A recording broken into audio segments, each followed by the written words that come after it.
ஆடு மாடு விற்பனைக்கு ஆவணங்கள் என்ன? தேர்தல் அறிவிக்கப்பட்ட உடனேயே தேர்தல் விதிகள் அமலுக்கு வந்துட்டதால அரசியல்வாதிகளை விட பொதுமக்களுக்கு தான் ரொம்ப திண்டாட்டமா இருக்கா. இந்த விஷயத்துல தேர்தல் அதிகாரிகளும் பறக்கும் படைக்காரங்களும் காற்ற பந்தாவுக்கு அளவே இல்லையா. 50,000 ரூபாய்க்கு மேல ₹1 கூட இருந்தாலும் அதுக்கு ஆவணம் எங்கன்னு கேக்குறாங்களாம்.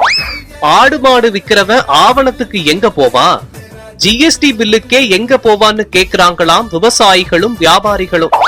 இனிமே சந்தையில கூட ஆடு மாடு தலையில எம்ஆர்பி விலை ஒட்டி ஜிஎஸ்டி பில்லு போட்டு விக்கணும் போல இருக்குன்னு புலம்புறாங்களாம்.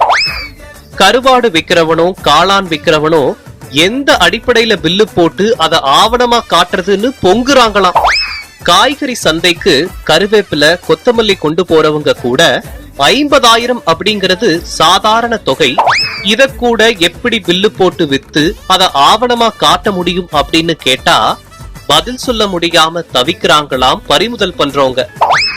எங்களுக்கு வந்த உத்தரவுப்படி நாங்க செயல்படுறோம்னு சொல்லி எந்திரன் மாதிரி கடமையை செய்யறாங்களாம் பறக்கும் படை அதிகாரிகள். இது மாதிரி விஷயங்கள் பத்தி எந்த கேள்வி கேட்டாலும் தேர்தல் ஆணைய தலைமை இடத்திலிருந்து எந்த பதிலும் வர்றதில்லையாம்.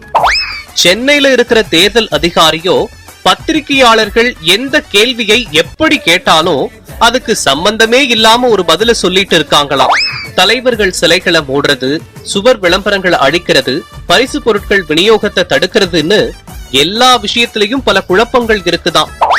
இதையெல்லாம் எப்படி சமாளிச்சு தேர்தலை நடத்த போறாங்கன்னு தெரியலையே அப்படிங்கிற புலம்பல் தான் இப்போ எல்லா தரப்புல இருந்தும் கேக்குதாம்.